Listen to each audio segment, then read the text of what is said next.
All right, welcome everyone. We're going to give it a couple seconds and let everyone filter in, and then we will get started. Just a note, if you need interpretation services to Portuguese, you can click the globe icon below and choose that language. If you're deaf or hard of hearing, we have two wonderful interpreters who will be switching on and off throughout the event. Please feel free to pin them to your screen. We're just going to give it a couple minutes and then we'll get started.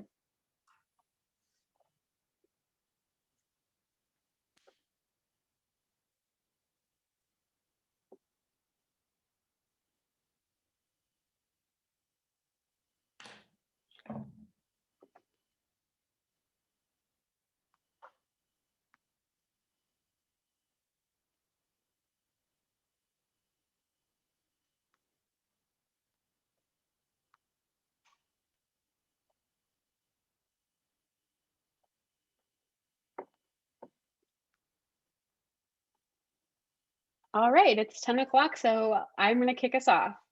Welcome, everyone. Thank you so much for joining us this morning. Before I hand it over to the Senate President, I wanted to run through our agenda for the event really quickly. We're going to go through some welcome and introductions. We're going to talk a little bit about the current moment in COVID-19. We're going to talk about what social emotional learning is, how to support our students' well-being, and strategies for educators and families. We're going to wrap up with the presentation, and then we're going to turn it over to a panel discussion with experts from across the community. I wanted to introduce the Senate President, Karen Spilka, who represents the MetroWest community. She is a former school committee member and a social worker, and really recognizes the role of mental health in education, and has organized this forum and invited us here today to share with you the benefits of social and emotional learning and the opportunities and current challenges that your community faces for implementing SEL in schools. So I'm going to hand it over to Senate President Karen Spilka. Good morning. Thanks so much, Sophie, and thanks to all for joining us today. I'm Massachusetts Senate President Karen Spilka, and today we have a really special and terrific program for you to talk about our students, from our youngest to our oldest, supporting our students through COVID-19 and beyond. 4 years ago, I began hosting events like today's as annual MetroWest Kids Social and Emotional Learning Forums.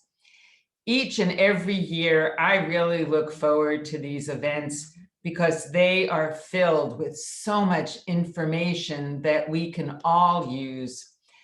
For those of you who don't know, you'll hear a lot more about the technical definition of social and emotional learning from the experts that are here today. But in short, it's the kind of learning whereby a person gains a greater ability to make their own decisions as they set goals and take charge of their emotions and relationships with others. It's really about helping young people find their way in the world.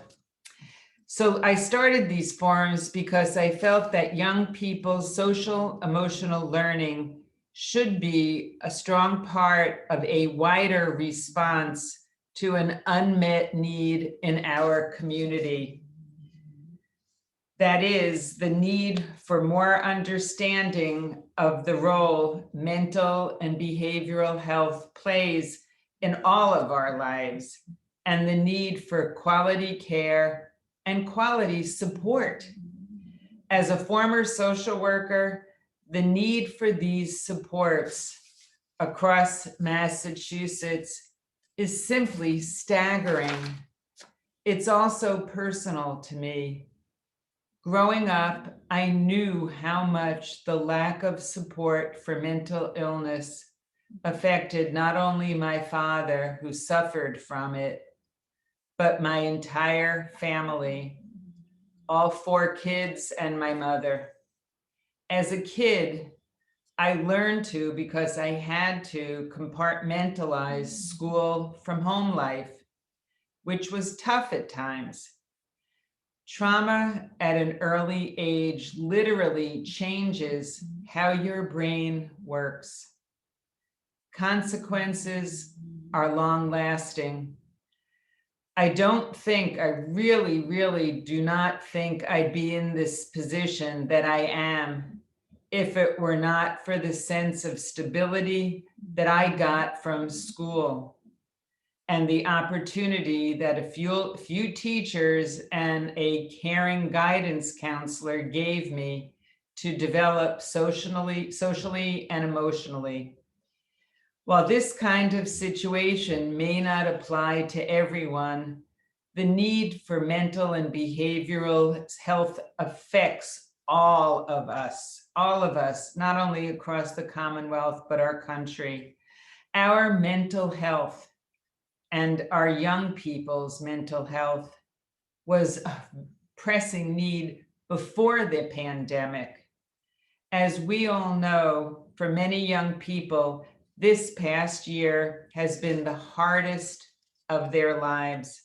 Separation from peers, ordinary routines, and support networks take a real toll on individuals' lives and their well-being. Their anxiety is very real, and some of the strongest tools to reduce stress right at the source are the very same tools that students in an ordinary year would be working on in the classroom right now. Studying at home affects children in a number of ways, but one of the biggest changes that I am concerned about is the students' social emotional learning. Responsible decision-making, empathy in a healthy relationship, recognition of one's own emotions, and understanding one's own idea of success in life are all things that are harder for kids to naturally work on right now, or for educators, it's almost impossible for them to transmit it through the computer screen. Yes, there are things that we as parents, as educators, as active community members can absolutely do. That's why I am truly excited for today's event. We have some wonderful education experts here. And before we get started, I would like to give my very sincere thanks to the panelists for their sharing of time and expertise with us today. Here with us today is Tiffany Lilly, the Director of Community Resource Development for Framingham Public Schools. Tiffany is someone who's given me and community organizations a lot of guidance over the years as to what's happening on the ground in our schools, and is a very powerful advocate for the needs of our Commonwealth's students. We also have with us today Katie Brown, who is the transition coordinator at Natick High School. Katie's work prepares educators and school staff to better understand the topics discussed today, and also works with students and families individually to help plan for their long-term success. Completing the panel is John Crocker, who is the Director of School Mental Health and Behavioral Services at Methuen Public Schools. John is recognized across the state as an organizer for comprehensive mental health systems in schools. He is the founder and the director of a consortium of school districts across Massachusetts committed to supporting student mental health. Thank you for being here today.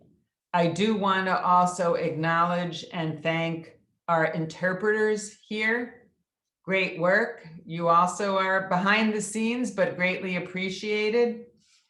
And thank you truly to all the folks at the Rennie Center for education, research, and policy, and who have put so much work into running this.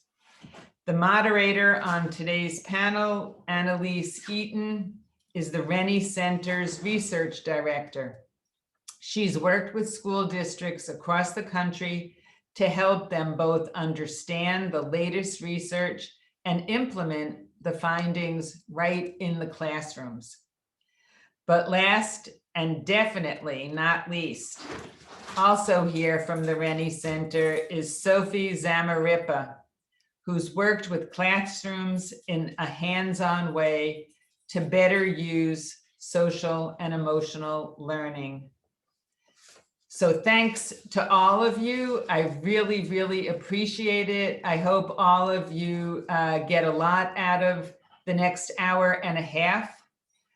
Thank you, and I will turn it over because Sophie will start us with an explanation of SEL. With that, I turn it over to Sophie for your presentation. Thanks so much. Take it away. Great. Thank you so much, Madam President. I am really looking forward to all of the work that we hope to do with all of you, and I'm going to get us started. So, just a quick introduction. You heard a little bit about the Rennie Center. We are an independent nonprofit education research and policy organization in downtown Boston, really in our homes across the country right now, but that's just how the world has been lately. The mission of the Rennie Center is to improve public education through well-informed decision-making based on deep knowledge and evidence of effective policymaking and practice. As the Senate President said, I am Sophie Zamarripa. I'm an associate at the Rennie Center. My experience working with social emotional learning has been working with school districts across the country as a consultant, evaluating programs and practices within districts that serve students' social, emotional, and behavioral needs. In addition, over the summer, I supported our Rennie Center team in creating 7 back-to-school blueprints, which were action guides that provided key strategies for educators and school leaders for returning to school, including some of the SEL strategies you'll hear more about today. My colleague Annalise Eaton will be facilitating our panel of experts later, so you get to meet her more in a little bit. So I'm just going to talk through a little bit about the current moment, COVID-19, and how that has impacted our students and families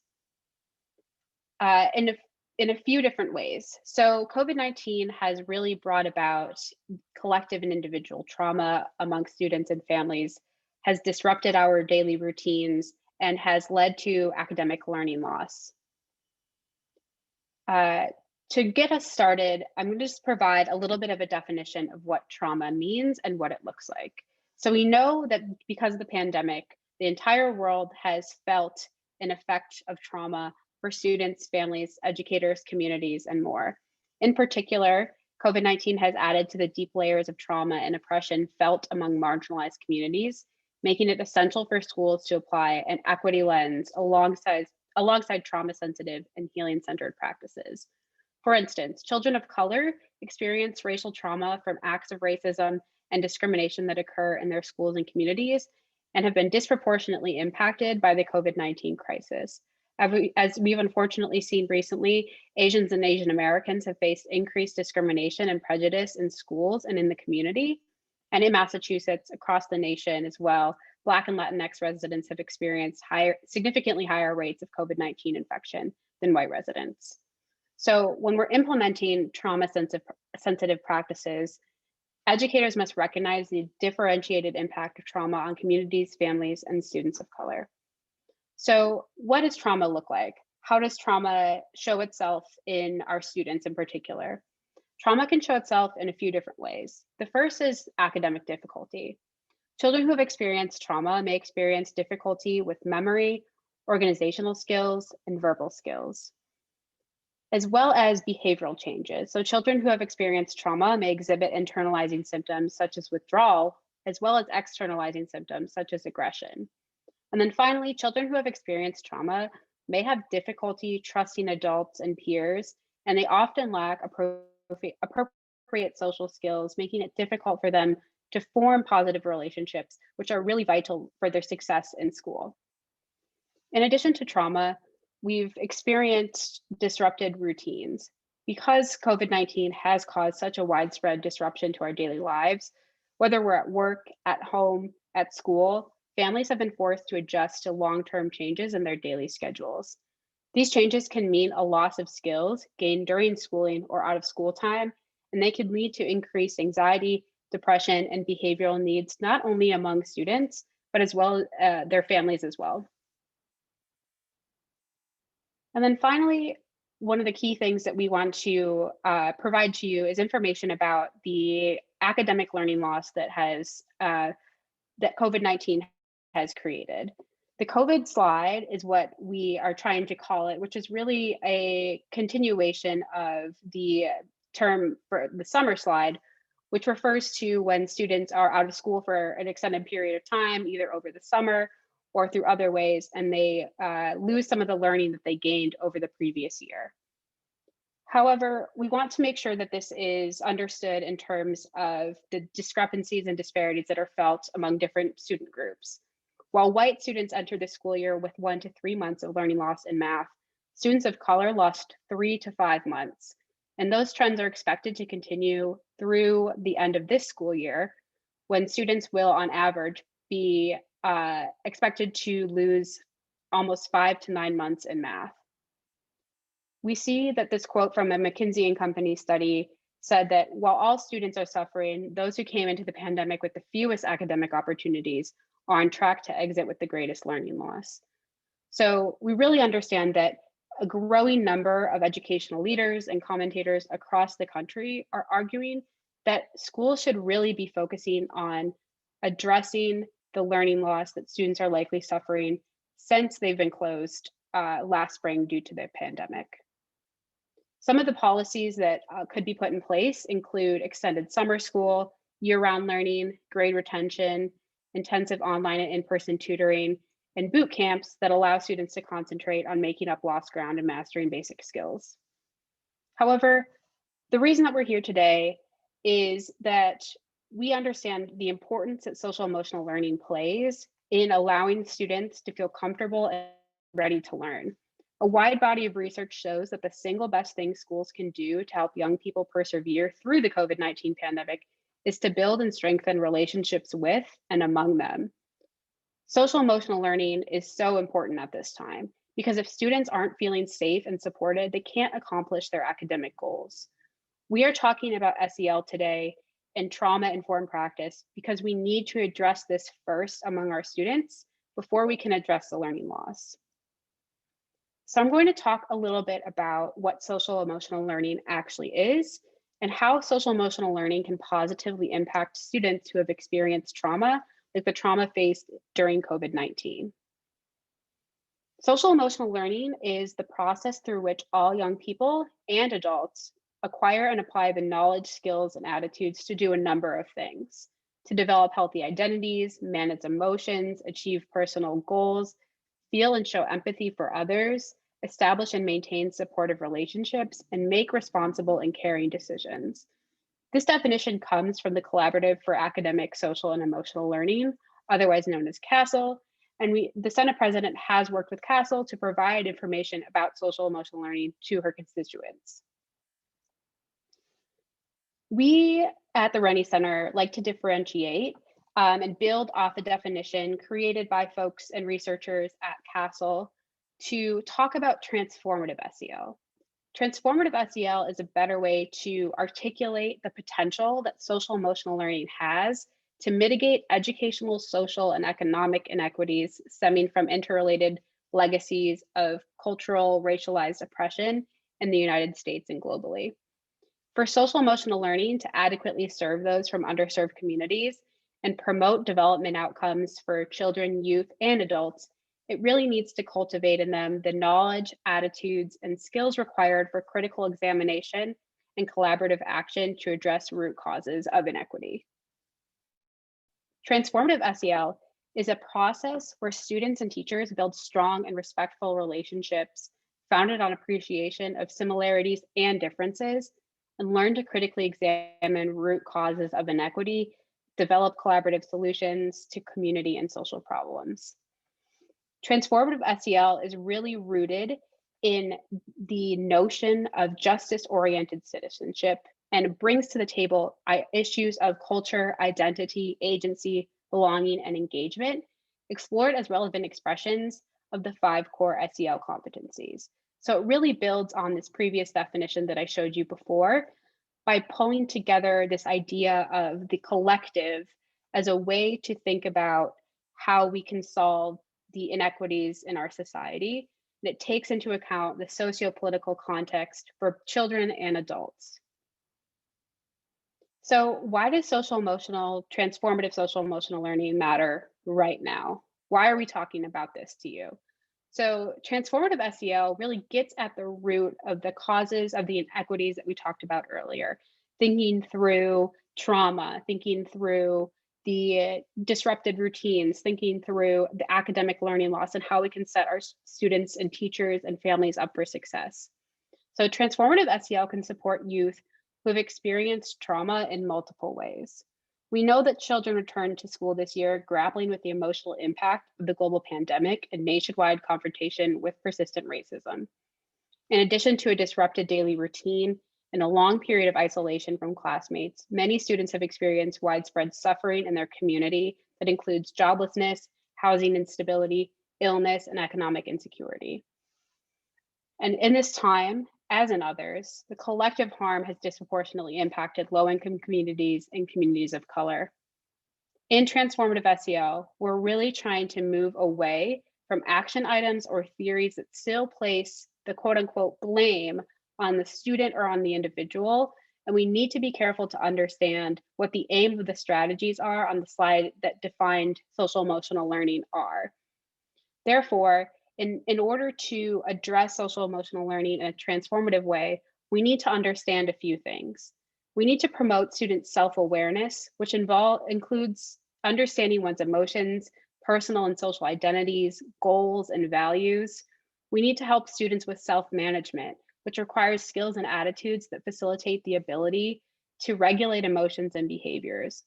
We need to increase social awareness, which involves having the critical historical grounding to take in perspectives of those with the same and different backgrounds.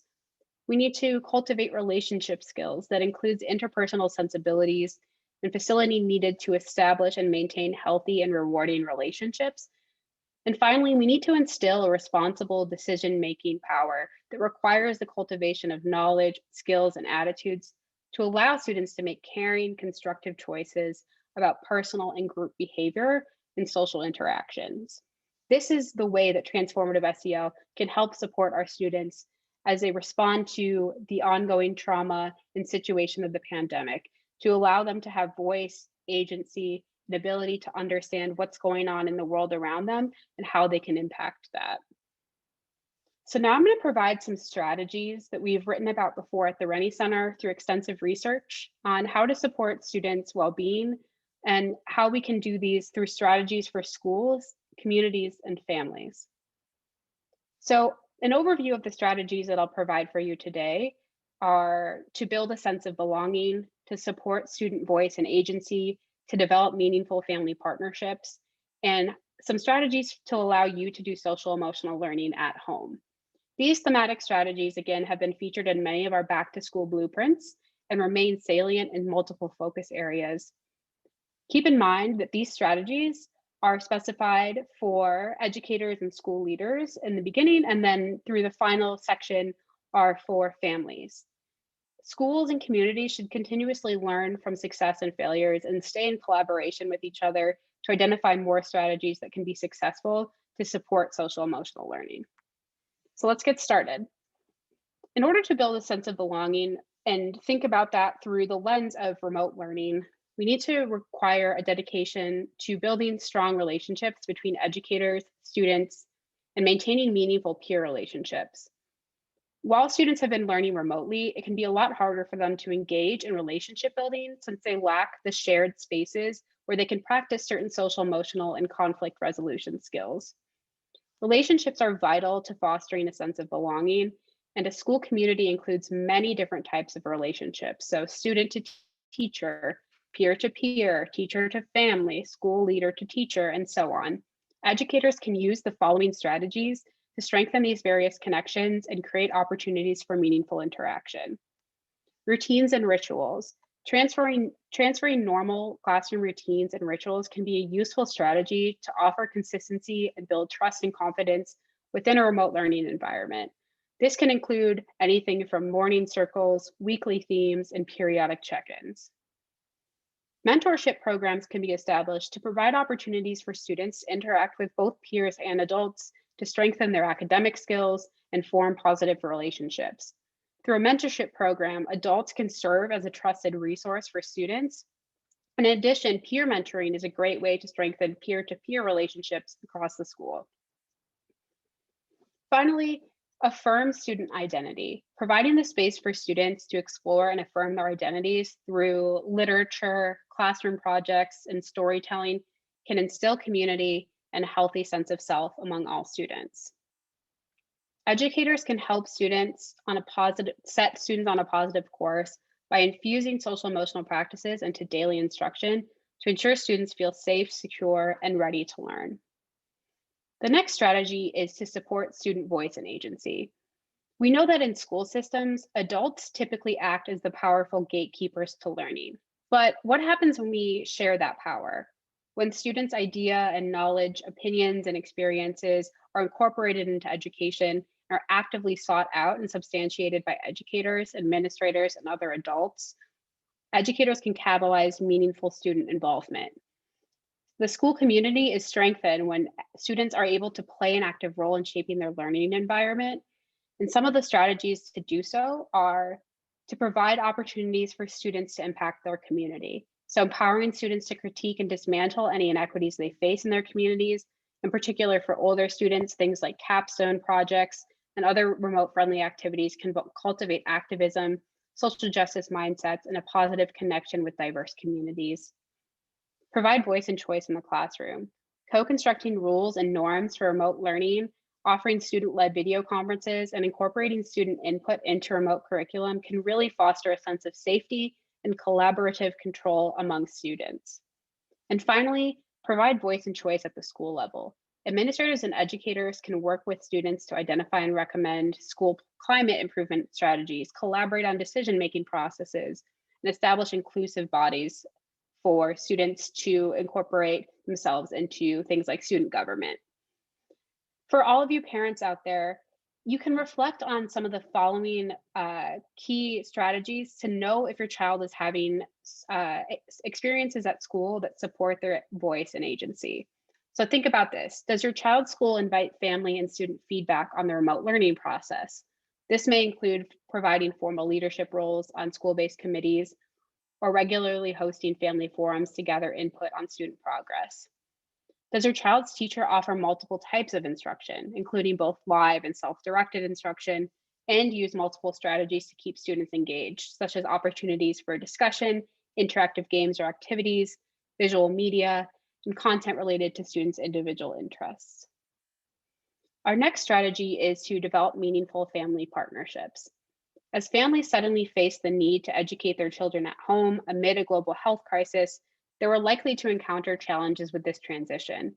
This is especially true considering that around 3/4 of Massachusetts students under the age of 12 live in households where all available parents work. For these families, school closures meant balancing students' learning needs with job demands, either remote or in person. In a recent poll, a majority, 57% of parents reported that remote learning has had negative emotional impacts for their children. Now that family members are at the front lines of student support, educators should help them identify strategies for supporting their children's non-academic needs as well as academic. One of those ways is to provide clear two-way communication with families. Educators and school leaders can map out who is responsible for sharing out information through what channels and in what necessary languages. Staff should connect with families to identify their preferred communication type, and communication should always be inclusive and utilize an asset-based lens. Create a range of opportunities for family involvement and connection. Find opportunities to bring families together virtually or safely in person. This can include virtual coffee chats, volunteer opportunities, and community events when it's safe. Ensure that bilingual staff or interpreters are present to allow full participation by non-English speaking families.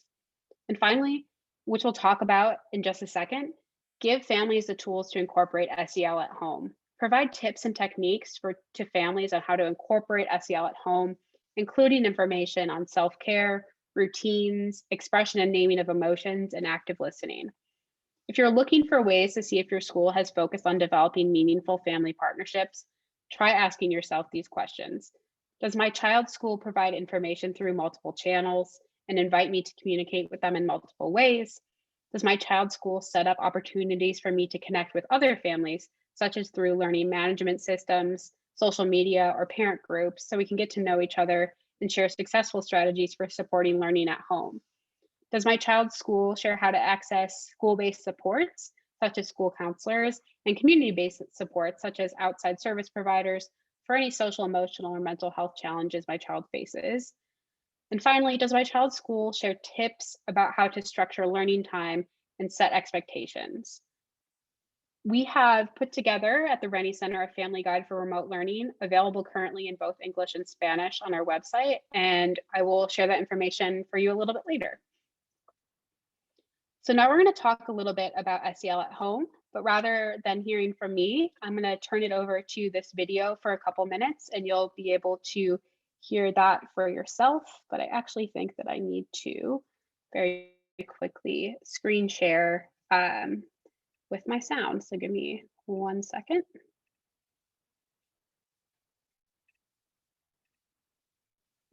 All right, and feel free to let me know if you cannot hear the sound.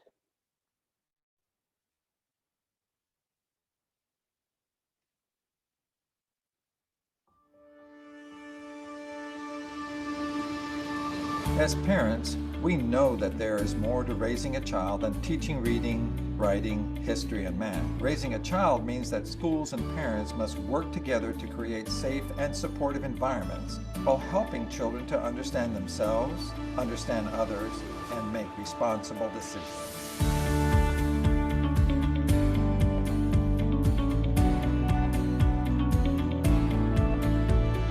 It's important for children to see that they have role models that aren't always the ones that they expect to have. You know that saying that parents are the first teachers, that's very true, because I think that as a school, there's only so much that we can do. I think parent involvement in school is huge because I think it's really important when kids feel the partnership that their families have with a school. And so we work to have structures and systems in place that will help kids be able to do those things.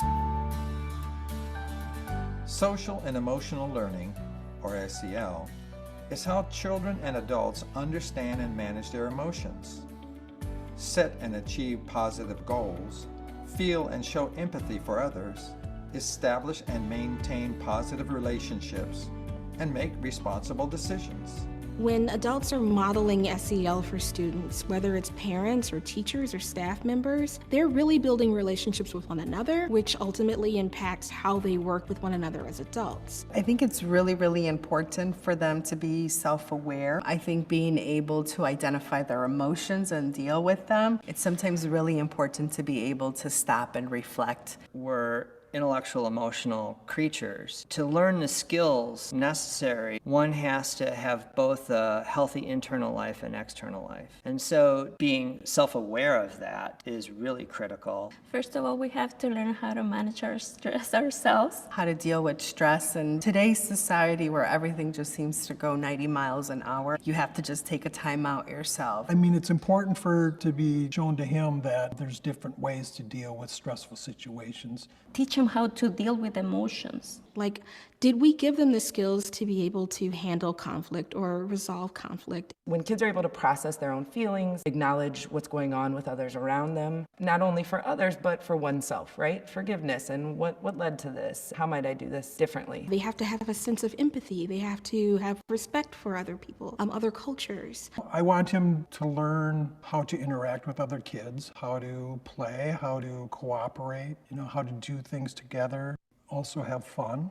I think that has been the best thing with my relationship with my daughter, that she's able to communicate well with others, speak her feelings. That's important because the world around us is all about relationships. Our children need to be able to guide themselves through there so that they can achieve those things that they need to achieve and be able to communicate them effectively. I'm always thinking about how are we potentially impacting students in a way that will make them think twice? Like, how are we helping them make good decisions? He's starting to understand that why do one thing instead of another and how it affects other people. Explaining to him his actions have influence on his quality of life. I think our children need to be able to be confident enough to articulate what they're feeling and to be able to just showcase their strengths. Those 5 competencies apply to being successful anywhere. That's the kind of employee I'd like to work with. That's the kind of student that I'd like to have in my classroom. That's the kind of person I'd like to study with after school. And that helps build a positive climate and environment that sets the tone for. All right. So I'm going to move us on to talk about some social emotional learning strategies for families at home. Now, all these strategies come from different resources, and we will be sharing out after the program a resource guide that is translated both in English and in Portuguese, so folks can look at these resources themselves. So the first strategy for SEL at home is to play every day. Every child should experience safe and healthy play, and there are many activities that can get kids moving while teaching them social emotional skills that are essential to helping kids combat stress and anxiety associated with the pandemic. Establish household and remote school rules and procedures. Establishing procedures for managing health, learning new content, building relationships, and growing self-awareness and emotion management skills can help families and students who are learning at home. And then finally, an interesting suggestion is to build a family charter. So the charter can be a written document detailing how everybody in your home wants to feel. You can do this for yourself as parents or as an entire family. And if you have children, depending on their age, they may need help with the writing part, but even young kids can share how they want to feel at home. The next strategy is to enhance and practice executive function skills. Executive function and self-regulation skills provide critical supports for learning and development. There are many developmentally appropriate activities for families to strengthen various components of their child's executive function. Engage in creativity together. Examples of creativity in action include cooking or baking, doing puzzles, coloring or art projects, playing board games, writing a poem or song together. And then finally, model the behavior you seek.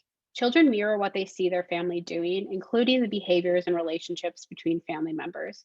Don't forget to foster self-esteem in your children by giving them responsibilities, allowing them to make age-appropriate choices, and showing your appreciation to them.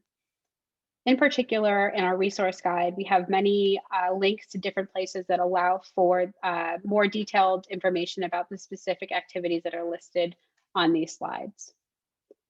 Finally, don't go it alone. Reach out to your child's teacher and school leader to ask for tips and tricks to implement social emotional learning at home, and utilize resources online like the following to find what you're most comfortable doing with your child at home. Places like CASEL's Parent SEL resources, University of Illinois Chicago's Parent Resources, EduTopia's Parent Guide to Social and Emotional Learning, and the Parent Academy all provide great resources for families to use at home. And again, we have put together a resource guide for families translated into Portuguese and English of all the resources featured in this presentation. And this guide will be released after the event. So feel free to check out the Senate President's website after the event. And we can send more information out in the chat on that. So now I'm going to transition to close out my presentation, answer a few audience questions that we got with the registration links, as well as any live audience questions that are sent my way. If you would like to learn more about the Rennie Center and our back to school blueprints and action guides, please feel free to visit our website. In particular, the Rennie Center's Family Guide to Remote Learning offers great tips and tricks to understand if you're being supported and how to support your children's learning at home. So I'm going to answer a couple questions that we got, and then my team will maybe be sending me a couple questions in the chat. So one of the questions we received is about how to support social and emotional learning for adults. And social emotional learning isn't just for students. Adults are in great need of understanding the systems in which they operate, how they impact those systems, and how they are impacted by the systems. Adults are living and breathing just like their students are. And in order to build a learning environment that supports student SEL and well-being, adults need opportunities to reflect on their own social, emotional, and cultural competencies, practice self-care. So for example, taking a mindfulness minute, creating a self-care kit, keeping a journal, and taking a walk, anything to allow adults to process and understand the emotions of what's going on, in particular in this increased traumatic time during the pandemic.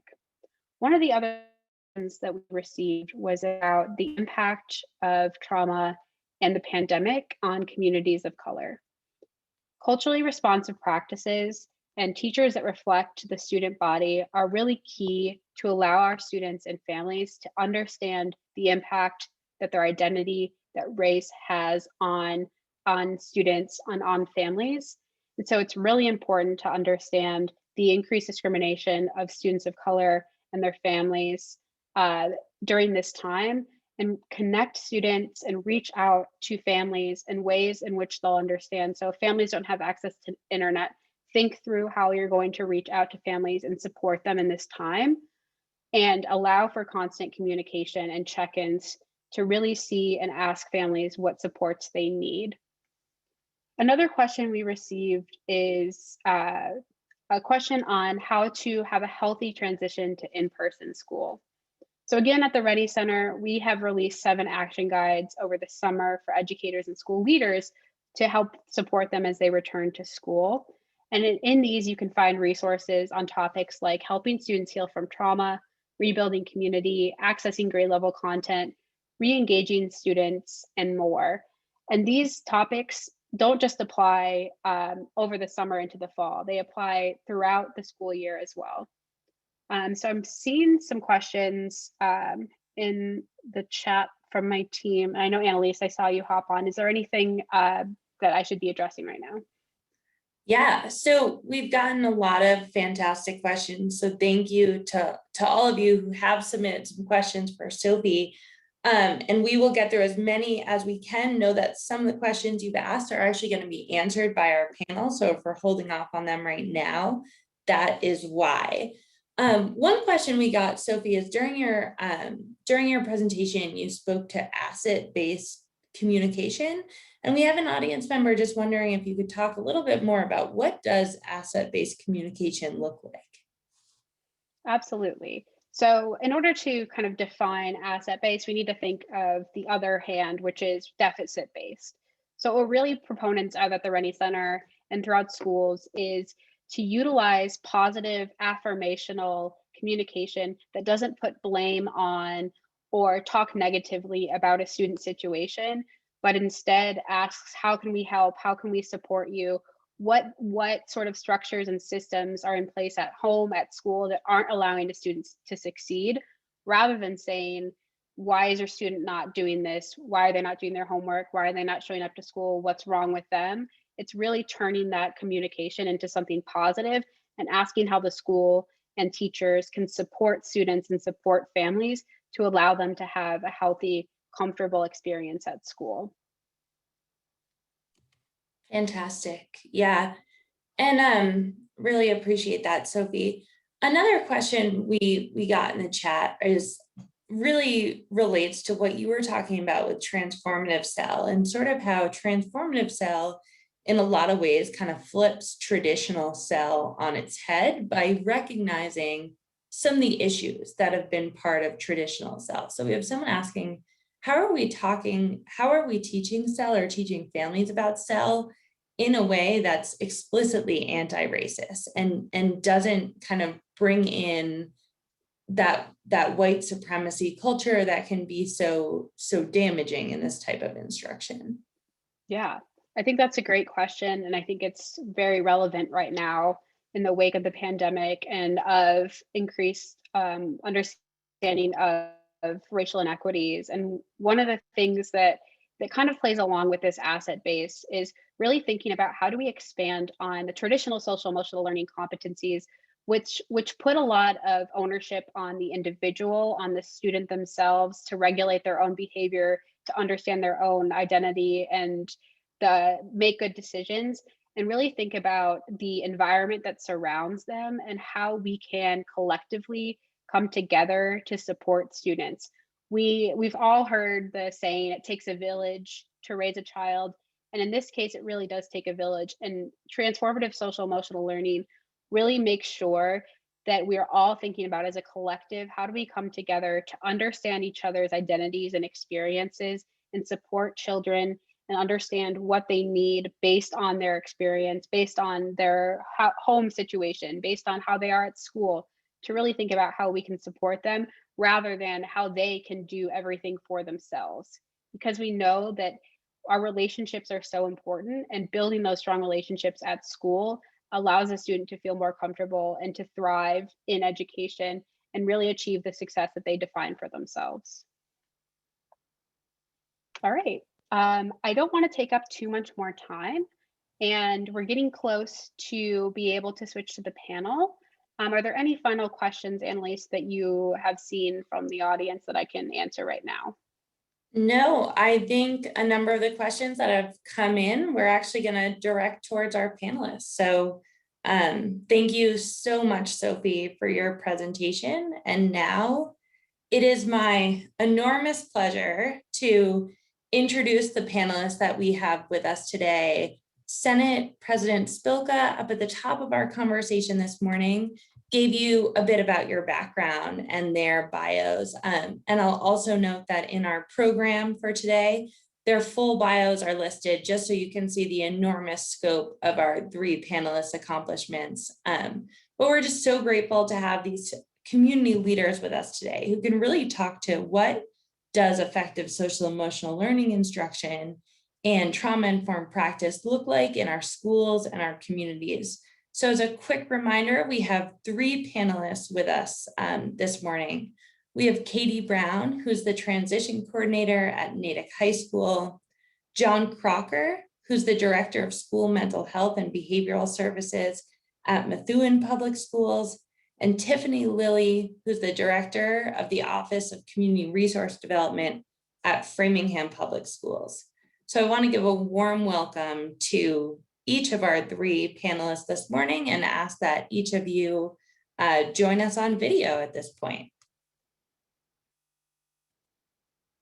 Wonderful. Good morning, everyone. So what we're going to do is kick off our panel this morning with one question directed to each of our panelists. Then we're going to ask a question of all of them before we open it up to you all in the audience. So please get questions ready that you may have for them as they're talking. All right, so what we're going to do is start off with a question for you, Tiffany.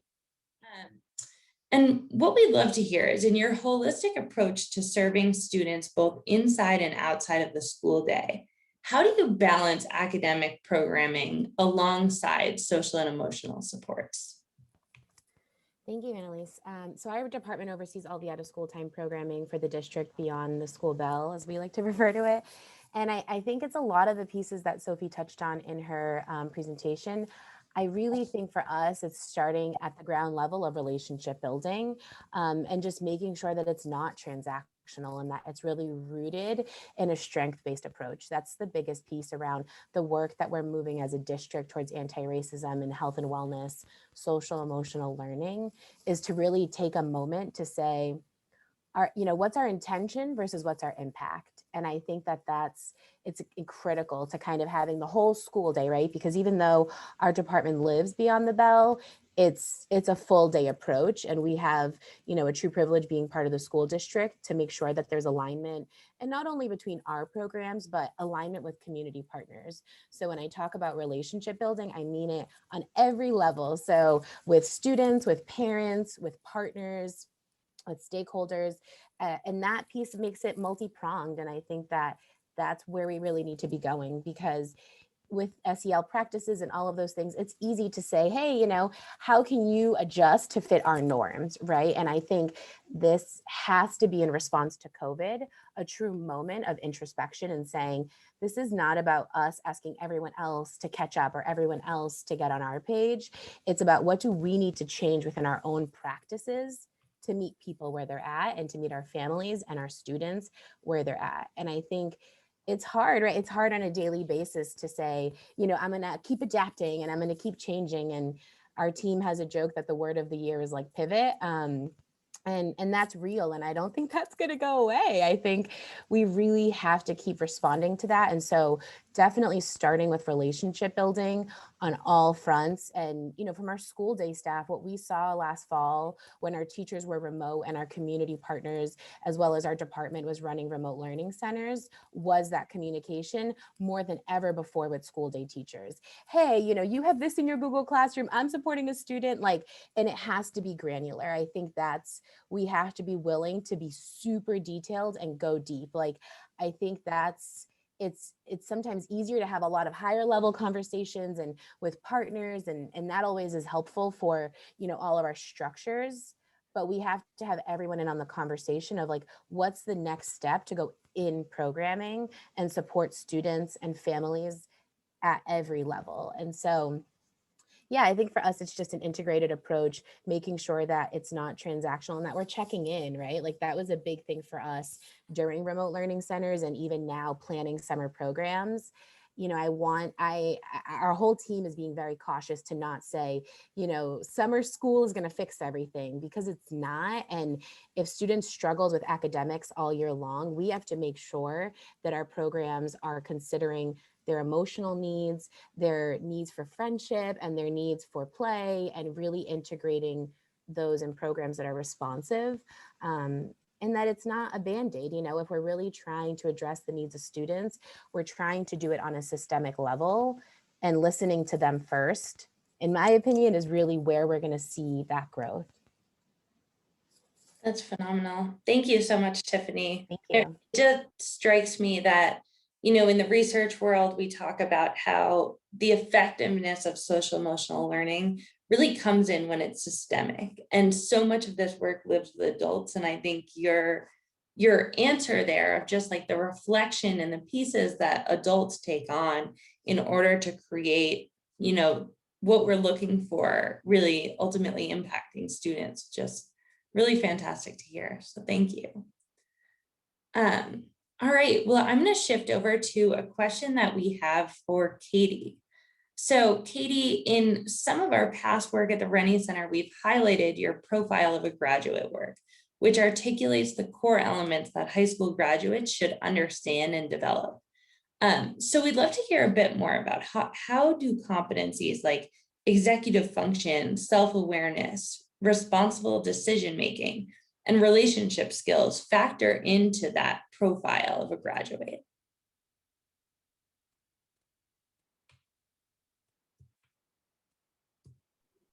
Thank you.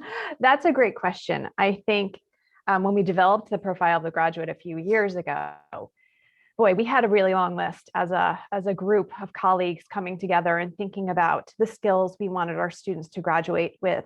The skills you want for every student. I'm thinking if you can go back to kindergarten and you can dream about what your adult child, what skills they'll have.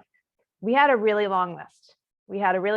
And we kept breaking it down, and it's still happening.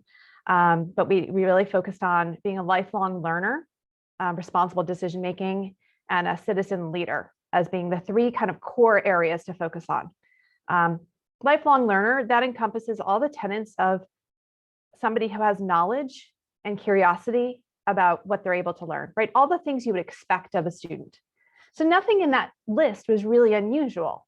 It's about analysis and in deeper level thinking and critical thinking and on writing and reading and math and all those things we want our students to have. So really the bulk of our work, which is the connection to the SEL part, came down to the responsible decision maker and the citizen leader. So I can think about the responsible decision maker, and they both encompass all of those pieces of what I like to think of in the special education world, what we call self-determination. So self-determination is, for what everybody else knows, is like self-regulation.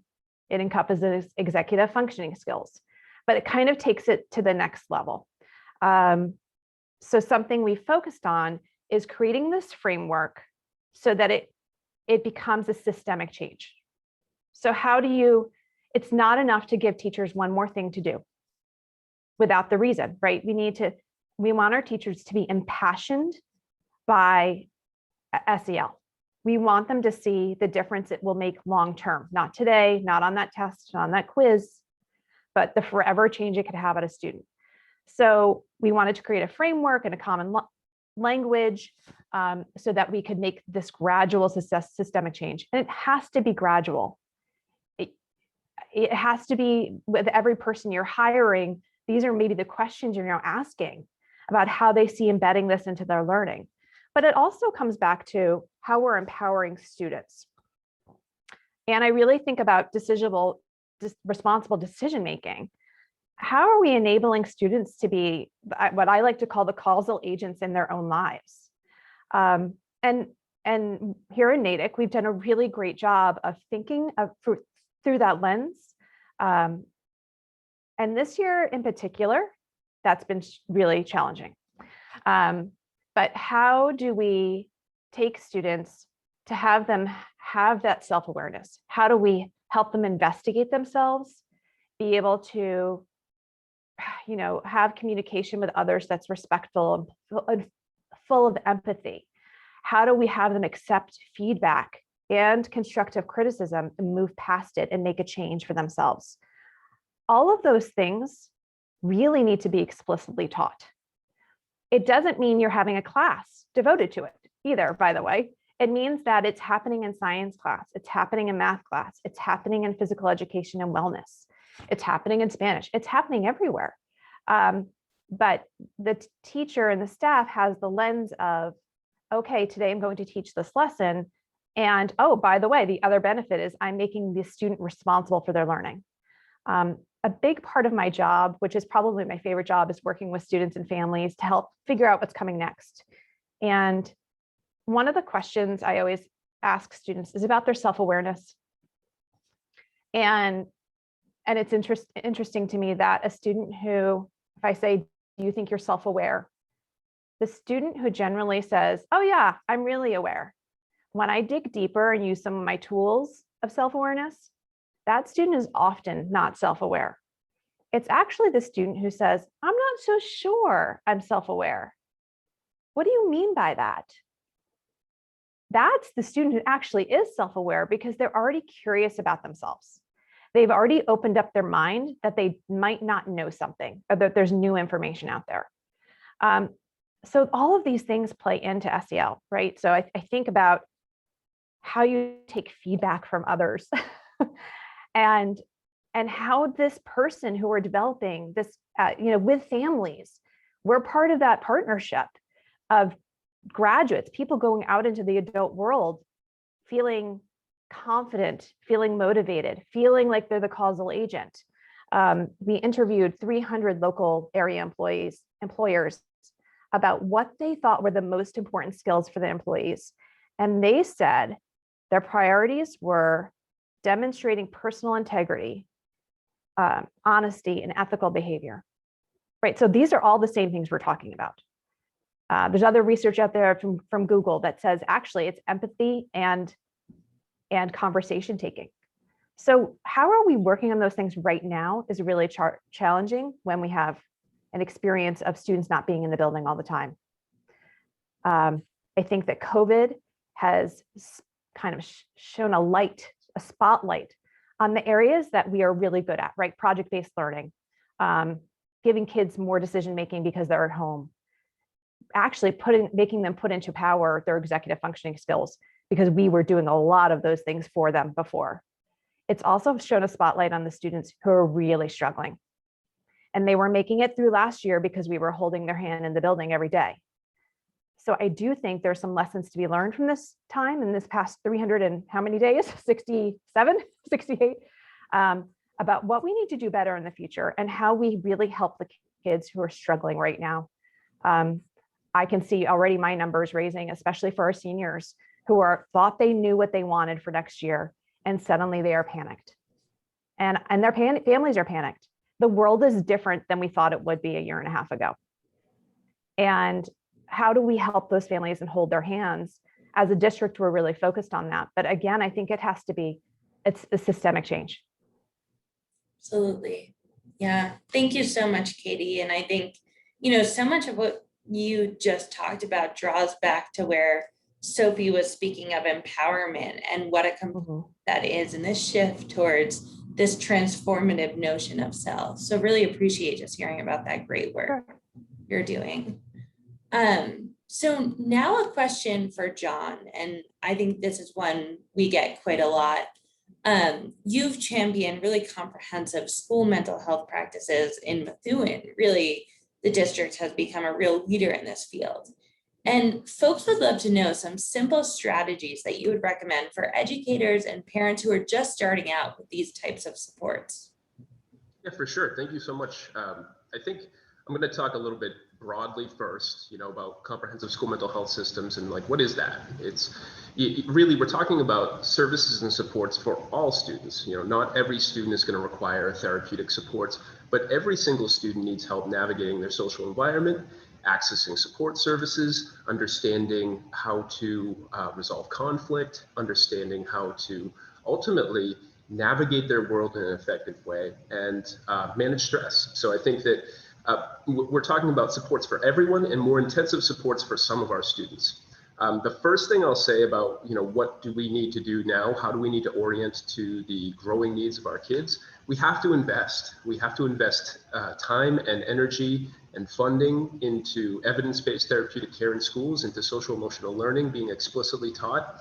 I think that ultimately, I've seen in the question and answer questions around should we invest in mental health staff? And my thought is absolutely. I think that it's an essential step to take to be able to ensure that all of our students can receive the care that they need. But beyond the investment in mental health staff, I think we have to invest in orienting schools to comprehensive social emotional learning curriculum and also evidence-based therapeutic supports, and explicitly dedicating time for students to be able to access these things. It's all well and good to say that we care about mental health. It's another thing to actually do something about it. So from just a broad investment standpoint, that's what I think needs to happen next. From a practical standpoint for teachers and parents, maybe some strategies that can help with what do we do right now? One thing I'll say is that emotionally distressed and dysregulated students are not ready to learn. We need to ensure that we're tending to our students' emotional needs before we start to challenge them with engaging in high quality academic instruction. So investment in the emotional safety and well-being of our kids is going to result in academic success. Also, emotionally dysregulated students are not ready for consequence and discipline. We have to ultimately pump the brakes when we're working with students, resolve the problem at hand, help them to get to an emotionally balanced place. And then afterwards, yes, this is not to say that consequence and discipline is not a thing that can happen, but it really should not happen in that critical crisis moment. I want to talk about a couple cycles that I think it's worth discussing, because I think our attempts to assist students sometimes reinforce these cycles. So Katie, this one's for you and the question and answer for sure. I saw one of your questions around this decision about, my students remote right now, what do I do? There's this anxiety about going back to school. So we want to avoid the avoidance cycle. Ultimately, a stressful situation that we avoid ultimately gives us temporary relief. We feel good about it, right? We don't have to deal with the thing. But what that does is it reinforces the idea that you couldn't have addressed that situation, you couldn't have gotten through that situation, and the next time that you have to deal with it, you're going to avoid again. So breaking that cycle, when we're talking about a stressful situation that is not actually damaging, that is not a dangerous stressful situation, but one that we want to foster in our kids, like going to school, even though it's a little bit stressful, or taking a test, even though it's a little bit stressful. We need to coach our students through that and not reinforce the avoidance, not keep them home, not say, well, you don't have to take this test, you don't have to do this assignment. It's more about explicitly talking to them about what are the strategies that we need to engage in to coach the student through it, to help them to realize that they can find success with this, and to challenge their thinking around this thought that they maybe can't engage in this activity. Another cycle that I think everyone's really familiar with is this idea of isolation and inactivity, and how that can lead to situations where some of our students who are experiencing depression enter into this cycle, and it's reinforced because their connections are lost and they are no longer able to draw upon positive experiences. So I guess I would say, please make sure that we don't equate social distancing with social isolation. We have to foster activity with our kids and make sure that they have outlets to be able to engage socially. A couple other things, this was mentioned before, routines, rituals, and expectations. Our kids need that. They need some sense of normalcy as they try to navigate through this very difficult time. I think we should foster help-seeking behavior for our kids. We need to leave our assumptions at the door around whether or not they need help. Some students come to the table with different pre-existing conditions and experience stress in different ways. So we have to just be ready for providing care to all our kids. And then lastly, I'll just say, one thing very easy that we can all do for our kids is to promote critical thinking skills. You can't hurt a kid with cognitive behavioral therapy. Rational, balanced, logical thinking leads to emotional regulation, better behavior, and ultimately better outcomes. But I think that that's a charge for everyone. We can all foster critical thinking skills. And ultimately, when we don't provide the mental health services and supports, the social emotional learning opportunities that our kids need, they don't ultimately achieve the outcomes that we want for them academically or socially, and that they deserve. So we need to make that investment. Thank you, John. Those are all such helpful tips. And I think, that point you made at the end is one we've been hearing a lot. Like, there's sometimes this perceived dichotomy between focusing on academics or focusing on students' social emotional needs, both of which are so critical coming out of this pandemic. But I think how you just braided this together, shares like these things are forever linked, and we need to be looking at both of them for students to really reach their potential and have that sense of agency and all of these things that we're looking for. So thank you so much for that. So what I'm going to do now is ask one question to all of our panelists, if you all want to come back on video, and then we're going to shift into the Q&A that we've received from our audience, and we have a lot of wonderful questions rolling in. So this question for our panelists is a hard one. In one sentence, we'd love to hear what you see as the keys to helping students, families, and communities re-engage with the education system in a way that rebuilds trust and pushes the system forward, rather than going to this inequitable normal from, before COVID-19. And really hearing, where does social emotional learning play a role in this trust building process?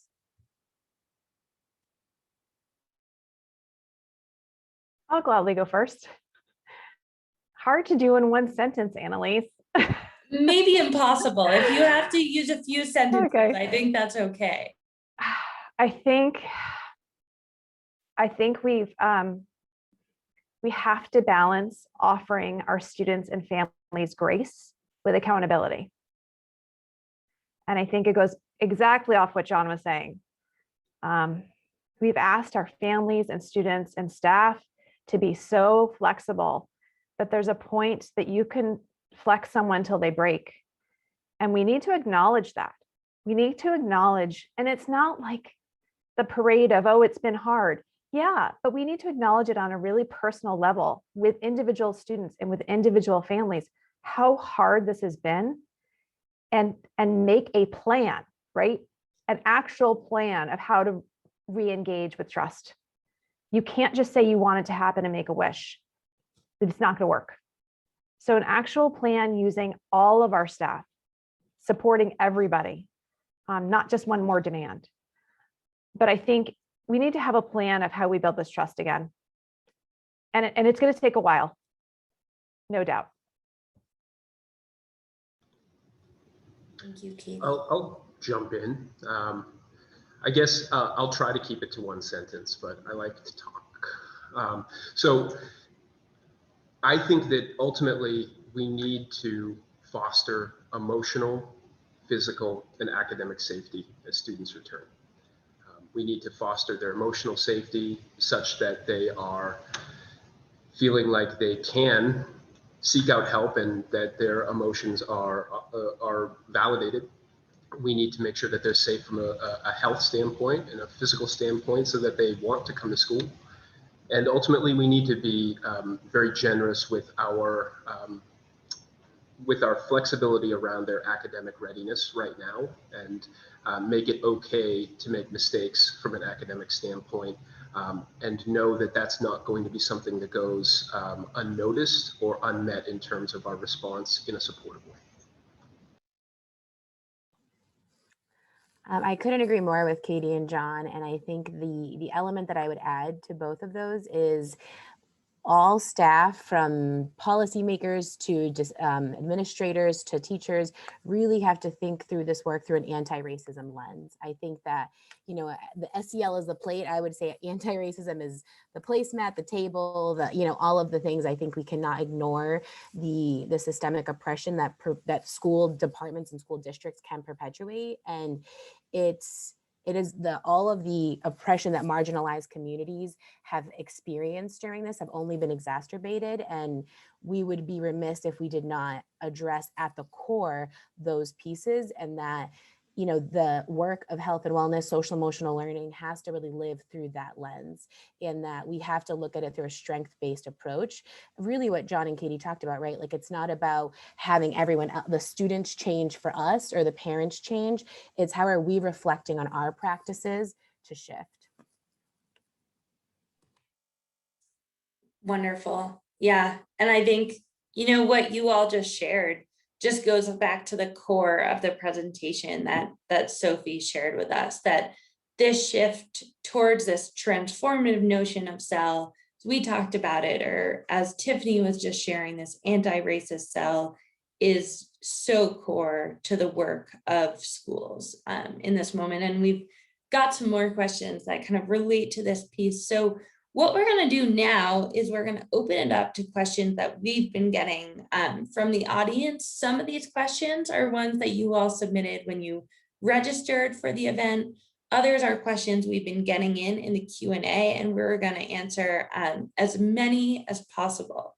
So one question that's come up from a few folks is about relationships between families and schools. So a question I'd love just to bring to the full panel is, how do we generate strong relationships between schools and families to support social and emotional learning? I can take a pass.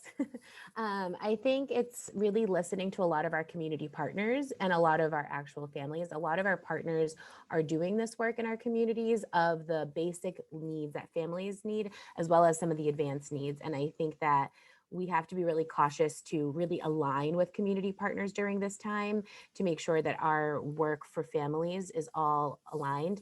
And I think we just have to listen first. I really feel that it feels like there's a sense of urgency, and there is, and we want to jump into action. But I also think that this is a moment of just reflecting around, what do families need? What kind of communication strategies are going to be helpful for them?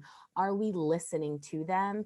And what do they need, whether it's phone calls or text messages, or like from the technical communication standpoints to how is that informing our practice is, I think, critical. I think I'll just add on to that, because I think this has obviously been said in the past hour over and over again, but we really need to come at the approach with us really treating families, schools need to treat families like partners. And I know that doesn't always feel that way for a family. And when I'm working with a student who I can see is having a challenge in school, I need to know what's going on at home, because the family might not be seeing that, or they might not be able to identify what I'm seeing. I have a different perspective. And the same thing when a family sees something happening at home, to inform the school and have their point person. I think having a point person is really important. And that person communicates to the team who works with that student. But I think we need each other. And that's how we need to support each other, obviously, but we need each other because the information that we're getting might be different. Thank you, Katie. Yeah, it certainly resonates. We've at the Rennie Center done some research with schools during this time and have heard over and over again just how COVID has created this kind of reliance on each other in a way that's even more than it was previously. You know, in the time when school closed and most schools were in distant learning as some shift back to hybrid and things like that, but just the role of families in teaching was just brought into the forefront for everyone, where it may not have been as obvious when schools were operating fully kind of in that pre-COVID world, and just bringing this forward and not losing the momentum of this time in that really deep partnership is so critical. Great. So another question we've gotten, and I think this is one that's come up quite a bit, is that a lot of public schools across Massachusetts are planning summer school in order to kind of remediate some of that distance learning loss, but children are feeling burnt out with school. So what's the best option to address social and emotional needs, as well as close the learning gap this summer? And I know this is a tough question, and there are no simple answers to a question like this. I'll throw out my thoughts. I think it's definitely going to draw upon what I talked about previously. But you know, given that burnout, given the incredible influx in prevalence rates around anxiety and depression and post-traumatic stress, I think that we have to invest first in our kids' well-being. We can't just assume that we can maybe now, after a year of intense isolation and inactivity and stress, that, you know, we head back to school, and the time where students seek solace, we're going to use that and pump academics, and it's just going to go well. Do I think we can leverage that to some degree? Sure. But my hope would be that we're leveraging that with knowledge that we have to invest in the well-being of our kids alongside their academic growth and achievement, because again, a precursor to their ability to make academic gains is that they are emotionally ready to learn. If they're not ready to learn, then no amount of trying to instruct them is going to help. Thank you, John. I would also add that this is like in the world of out of school time, I feel like they're ready, you know, like all of our partners, at least the ones that I'm working with in Framingham, like they are beyond up for this challenge, you know, from the YMCAs to the Hoops and Homework, all the organizations are really staying abreast. I mean, they were the first ones in doing remote learning centers. Like they really understand at a deep level what students have been facing through all of it, right? Like I was laughing, our team was like, okay, we're going to do full day remote learning centers. Now we're going to do vacation weeks. Now we're going to do before and after school. Like there's the relationships, like they haven't been remote, I guess, for partners, you know? And so I think that that's really important, is that partners have been on the ground the entire time. And I think the other piece is just listening to students. That's like in all of our programs, we're listening to students. What do you want? What do you need? And sometimes trying to inform what they also need. And so creating transitional programming. Like if students, we had some middle school students say, I've been playing video games like 20 hours a week. And I'm like, okay, how can I got to figure out a way to work this into our summer programs, because to like starkly cut someone off from an interest or passion that they have, that's not realistic. And we really want to maintain the engagement. So, looking at DESE's esports recommendations and things like that to make sure that our programs are informed by what students want, as well as what we may identify their needs are academically, and then totally infusing all of that with health and wellness, social emotional learning.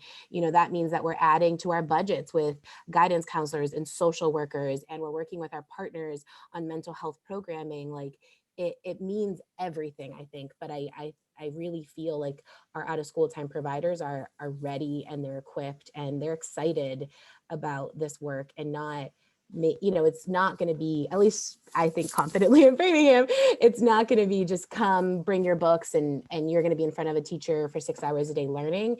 It really is going to be a blend.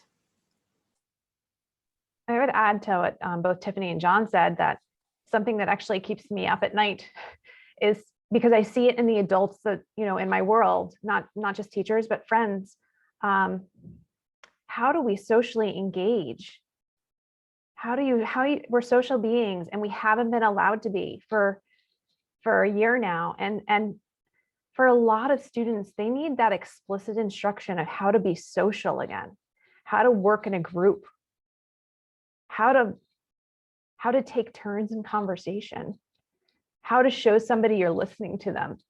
And so how can we like throw them back into a classroom with academic expectations, like John said, even if they don't feel like maybe there's been any trauma in the past year? How do we rebuild those skills first?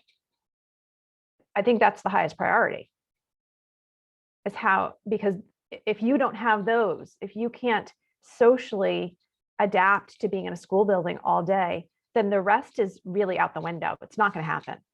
That's the underlying, that's like the base of it all.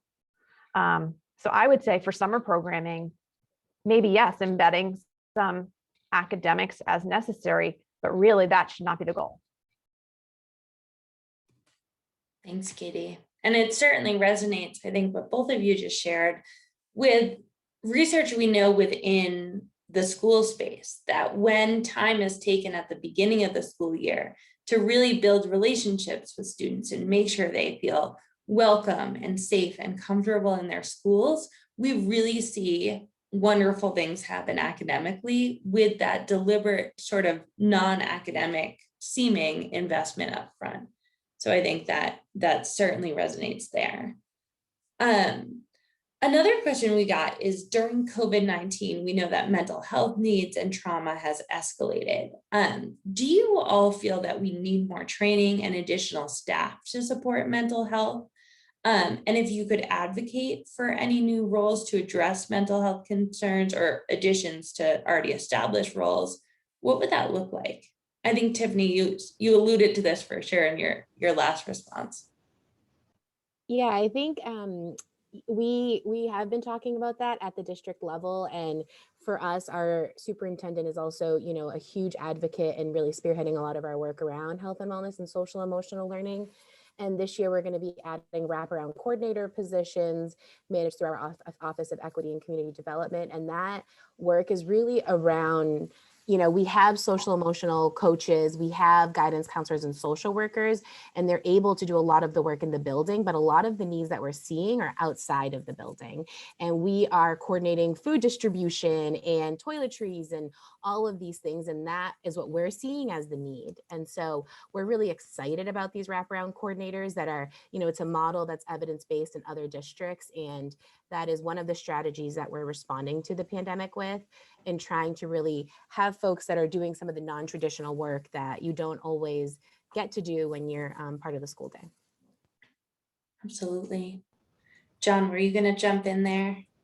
Yeah, I think we need more staff for sure, wholesale, but not just more staff. I think we need to effectively leverage the staff that we have. There does need to be a heavy investment in effective professional development for our current staff to raise the level of readiness such that evidence-based therapeutic care is not just coming from an outside community partner. I think we're incredibly uniquely positioned as schools to look for emerging mental health concerns and to address those concerns in a preventative and proactive way. The average wait time for a kid to get services nationally after they start to experience symptoms is 8 to 10 years. That is absolutely absurd. But the reason for that is because we as a mental health system writ large are oriented to diagnosis and crisis, unfortunately. So we need to get better at identifying kids early and providing those services in a proactive, preventative way. What does that mean? It means an investment in mental health systems that are embedded in schools and that are delivered by school-based staff. It's not an either or, it's a both and, because we need our community partners. I love what Tiffany's talking about in terms of also addressing social influencers of health and education, food insecurity, housing insecurity, but building capacity within schools, getting the right staffing, and ensuring that they're trained up to be able to provide evidence-based care, that's essential. Absolutely. I would add that, similar again to John and Tiffany, that I think I look at our social work staff, guidance counselors, school psychologists, really they're the ones, they're kind of the ones in the mud, right? They're doing the hard work, the day-to-day work with students. But if we're thinking about systemic change, we need training for all staff, and it can't be a 2-hour professional development on a Wednesday afternoon once a year. That is not enough. We have staff here begging for help, wanting to learn more, but to have, and it's not about taking another grad class. It's about that person in your building or persons who are just there. Their job is to support the staff. They're there to support the teachers on how to work through this day-to-day work in your classroom with families. I think we put so much on our counseling staff. The weight on them is enormous. And staff need support too, by the way. They need social emotional support. They need somebody to talk to who's doing the same thing they're doing, experiencing the same thing, so that they can be better for our students and families. And it can't be a referral to an outside agency. We need people who are in the building. That would be my pitch. Yeah, absolutely. So we got a question, and this is actually one I think at the Rennie Center that certainly resonates, because it's one we hear from districts that we work with sometimes. Someone wrote that their high school is struggling with buy-in from educators on SEL, sort of feeling like it's one more thing rather than something to be embedded into existing work. And what tips could you all share about, how to get that buy-in from staff around social emotional learning? I'll offer a couple of thoughts. One, we've really tried to adopt a bifurcated approach to delivery of SEL, such that it's explicit curriculum, but it's also instructional practice. And I think especially at the high school level, where taking time away from content can sometimes be seen as disruptive, even though it's not. We need to invest in the explicit instruction around SEL. But I think an easy way to start with SEL for maybe a district that is entering into this work is investment in instructional practice. So it's less about replacing the content, and it's more about how you deliver the content such that you are fostering social emotional competence. I would point to the CASTLE 3 Signature Practices Playbook as a really great example, and also the Facing History in Ourselves teaching strategies. These are things that are just good instructional practices, and they can be dropped into any content area, and they happen to foster social emotional competence. Fantastic.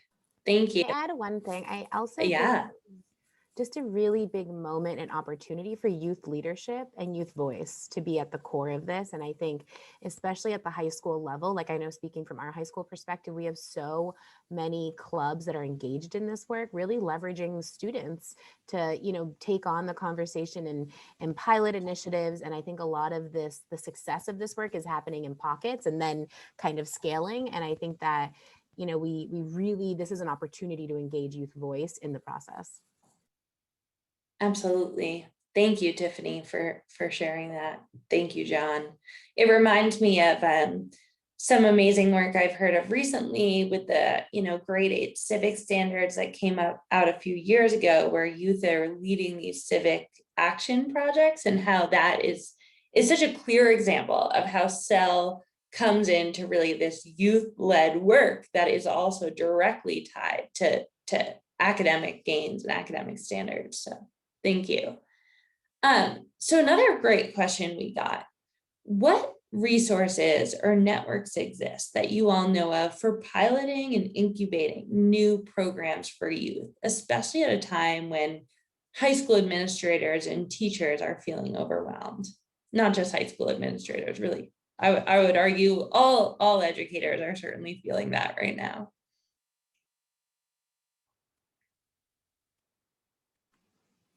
I can try. I know that there's a lot of organizations that are doing, at least in the out of school time world. So the National After School Association has, think tanks and affinity groups. And I think Mass After School Partnership is doing some of this work. DESE's 21st Century Community Learning Center networks are having think tanks. We had one on family engagement just the other day. And then I would say like a lot of mine is just like my networks, like I know Emily over at Salem, and I'm like, what are you doing for this? And I think that, picking up the phone and calling anyone that will take my call, and John and Katie, I'm adding you now to my list, but that really is part of it. And not just people that have the same position as you, but people that have a totally different position and building those spaces. So I'm happy to always talk to someone. I think that we're only better when we're doing this work collectively. And also just, I think, we're really lucky, again, to have a superintendent and a school committee that's very supportive, but we've got to try different things and just be willing to try it and say, hey, we're all going to take a risk here, but we're hoping, we're going to monitor it and all those things. But we work in education and we have to model for students just as like what we're asking them to do. We're asking them to take risks and, be adventurous learners. We've got to do it too, I think. So. Yeah.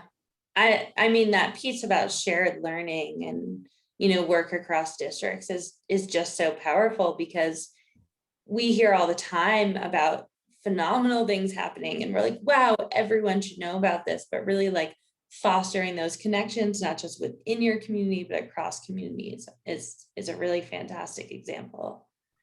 So I can add to that, Annalise. I just want to say something that we've been successful with here. Well, I'll say that I've enjoyed is partnering with the local universities and their research projects, because they're taking things to the next level. First of all, they have the time and the resources to do it, but having your public school and your community participate and these research projects it's going to, first of all, turn on the light on something you might not have been aware of. And it's going to give you resources you didn't have access to before. It's going to connect you to people as well, as Tiffany was saying. So that would be one suggestion, is partnering with local universities. And certainly we have a lot of them.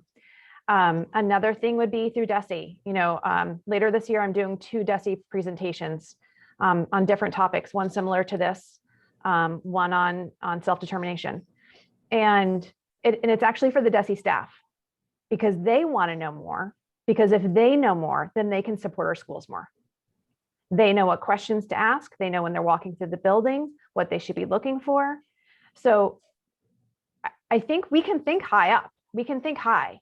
I think you can think, like Tiffany said too, who are your people? I have a group of transition coordinators. It's a state group. Those are my people. We have monthly meetings. We have an online group. We use each other as resources nonstop to think outside the box, to push us, to make connections. And I think that staff and schools need to feel embodied to do those things. Absolutely. Thank you. Yeah, Katie, I really, both of you, Tiffany, Katie, I really appreciate that stance around like reach out, network, cross talk across different districts. I'll throw this on the table, like join the consortium. It's free. It's shared resources, free training, PD. We just want to help individuals to implement quality school mental health for kids. That's all it's about. So I think networks like that, I know from Rennie, the Excel network has been something that we've really enjoyed being a part of. And these learning communities exist, you know, the DESE academies, the opportunity to be able to get coaching and training to support this work, but you got to kind of reach out, right? So. Great. Well, I just want to extend an enormous thank you to John, to Tiffany, to Katie, for all that you've shared today. You bring just such a wealth of insight, just for all of us to learn from. So those are our final questions for the panel. And I know that Sophie is also adding some links to the chat, and some of you may have some questions that were answered in the Q&A. And at this point, we're going to bring Senate President Spilka back onto screen with us to answer a final question. So, Senate President, we've heard so many really serious issues today, both from the questions that we got in the chat, from Sophie's presentation, and just from the wealth of insight that John, Katie, and Tiffany shared with us. So we're hoping that you could tell us, how are state policymakers working to address these issues? Thank you, Annalise, for that question. It's a great question, one that I can answer because it is really critical. What are the ways where we as a state policymakers, lawmakers are responding to what is really a crisis right now, I would say, across schools and many families. We've tried to do it, sort of approach it from different directions and different ways. And I do want to start out by saying, if anybody who is on this right now or who listens to it in the future, please contact my office, contact your state senator. We want to do as much as possible. So let us know where there are gaps and we will work on it, literally work on it. Some of the things that we've been doing, and as I said in the introduction, this is a personal issue to me. So since I've been in the legislature, mental health, behavioral health has been a real focus for me, and specifically to build up existing programs and services, to start new programs and services, to fill gaps that I hear about, working with advocates, with school personnel, with parents. So in the latest budget, the Senate in particular took aim at student access to mental health supports in a number of ways.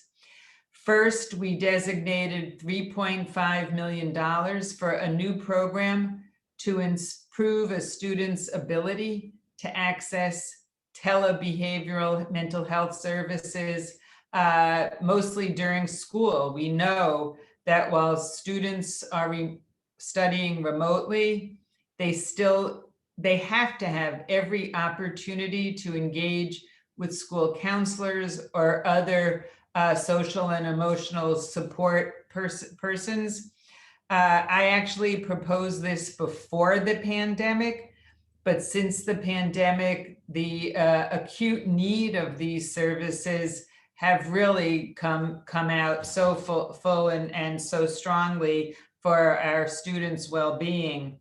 Another issue is the workforce pipeline. All the panelists just recently talked about the workforce. We need to attract more people, more talented people to join mental health professions. So for this, the most recent state budget introduced a $1.8 million program, which will help community centers to recruit more mental health nurse practitioners. And that includes money to mental health staff themselves. A key component of getting strong mental health and behavioral health workforce is having professionals who are diverse. We need to have a diverse workforce, culturally, ethnically, linguistically, all aspects of diverse. So we put another $250,000 towards specifically attracting new mental health professionals who are diverse in these areas. We also put $100,000 towards making sure that our existing mental health professionals are culturally competent to support people from differing backgrounds. I do want to mention when we did the Student Opportunity Act last session, which was one of my biggest pushes and why I ran for the legislature initially, I pushed hard to include an increased factor within the formula itself so that more funding would flow to school districts to increase the number of social workers, guidance counselors, and others dealing with this field, exactly as Tiffany, Katie, and John mentioned. We still need to do more. I realize we're not anywhere near where we should be. We tightened the rules covering insurance on mental health care to cover services received on the same day. Believe it or not, if you got physical health and mental health, the mental health did not need to be covered, which meant a lot of providers weren't necessarily providing it, when it was so necessary. Again, these are just the most recent add-ons in the state budget and the Student Opportunity Act. And all of this comes on more than $10 million in the budget. I created a new annual trust fund. The Senate did it in its budget. It survived conference for similar mental health programs that have hit to expand services, increase the number of well-trained professionals, increase awareness of the need for mental health. There was the public service announcement.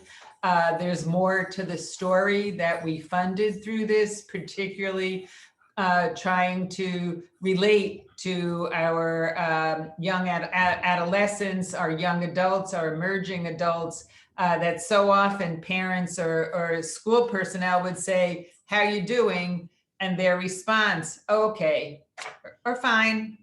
And the public service announcement was trying to give folks tools to know that sometimes there's more to the story and just ask a little bit more.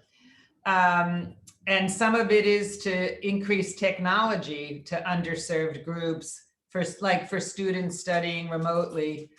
Again, I know that so much more needs to be done, and I am fully committed to achieving parity in the Commonwealth, parity of mental and behavioral treatment with physical health, and I will continue to amplify your voices on these areas, all of these areas. Thank you so much, Senate President Spilka. Just really phenomenal to hear all that's taking place. Thank you. Thank you.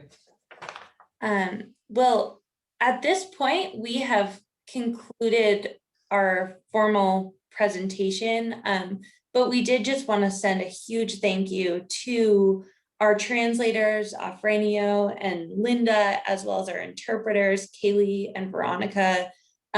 We couldn't have done this without you. Our panelists, John, Tiffany, Katie. So huge thank you just to all of you who have made today possible. Thank you. And I would just like to take this opportunity also of thanking everybody. Tiffany, Katie, John, great information.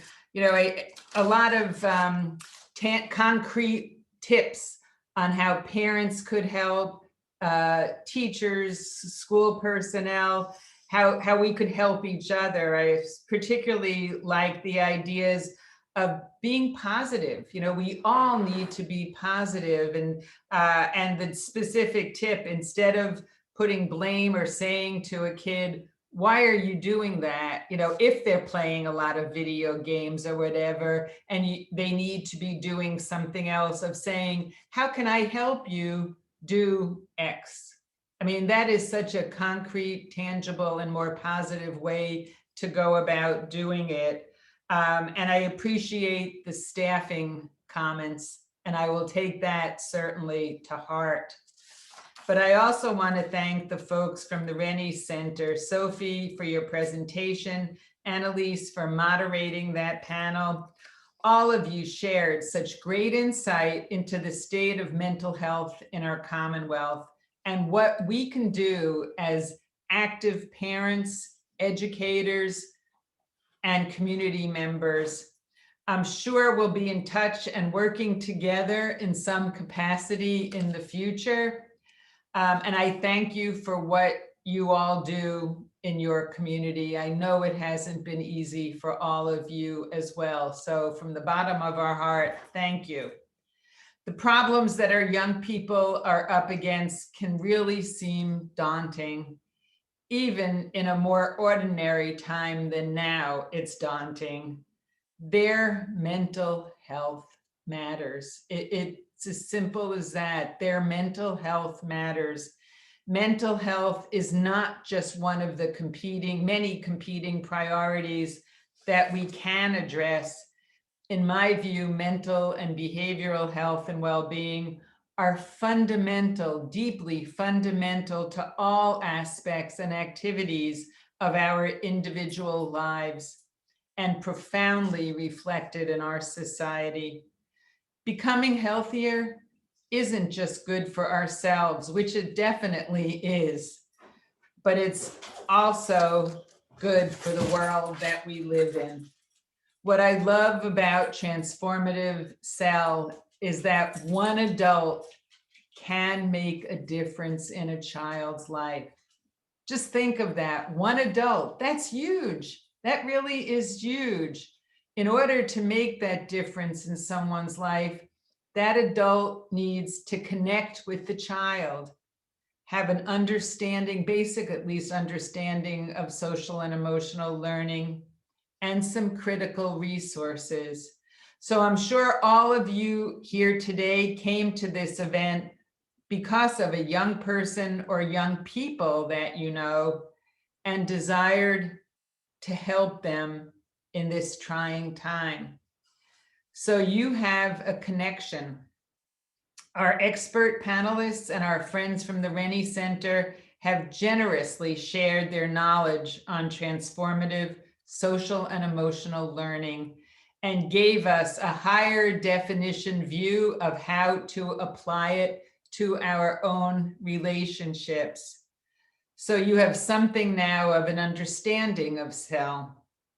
And as for the support and resources to reinforce this throughout our communities, I will reiterate that I will continue to prioritize and fight for you on this. As the Commonwealth, Massachusetts is putting more resources towards ensuring that all public school students can access support structures even during the pandemic. This support really matters, whether that means getting more staff and more training and more compensation, I know that, or getting students access to remote counseling. As I said earlier, I am fully committed to achieving parity of mental health with physical health. We're fighting for one continuous stream, all of us, a continuous stream of healthcare accessible to all of the residents of our Commonwealth, no matter how young or how old. That is the goal. So know that Transformative Cell is a tool in your hands that you can use to change others' lives with your support. It sounds complex, but in a lot of ways, it's easy. Know that my door is always open and that I am always ready to engage in ideas, any new ideas that you have on how Massachusetts can respond to this very important issue or any other issue, because we are all in this together and we will all get through this time together. So thank you for joining us. Please stay healthy and well and have a great day. Thank you. Thank you, everyone. Just a reminder, I sent this out in the chat, but the resources from this event, including a resource guide with all of the places to find more information, will be on the Senate President's website. You can find that in the chat, as well as some of our Rennie Center resources. But thanks again, everyone. Thanks again to our interpreters. We are so glad that you came to our event, and please feel free to check out those resources. Have a great day, everyone. Thank you. Thank you.